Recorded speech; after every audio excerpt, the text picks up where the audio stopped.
Well, with Halloween in the rearview mirror, of course, I hope there's still some candy left over, just a little bit. Hope we didn't give it all out, not all of it.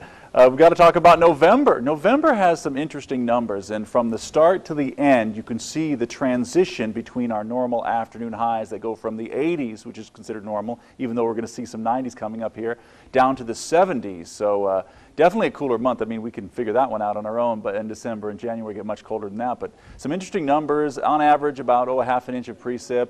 Record high. That just seems phenomenal, right? Hard to believe in Palm Springs you could get a 100-degree temperature across November, but it has happened in the past. 23 degrees, the record low for November.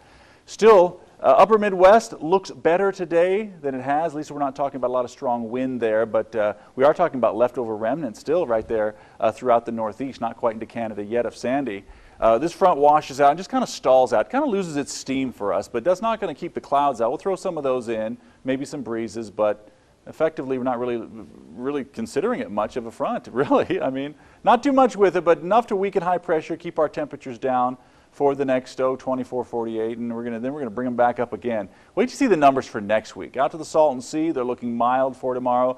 Really some glorious weather. This can be one of our best months as well across the desert, but how about after you fall back and gain an hour of sleep, then you have to start thinking ahead to the Santa Ana winds that will return and warm things back up to not quite summer-like conditions, but some impressive numbers there with overnight lows in the 60s. All right, Gino, Elizabeth. All right, looking good. Thanks, Brian. Today's air quality index, according to airnow.gov, reached a level 49, which is good. Tomorrow's index is expected to be the same.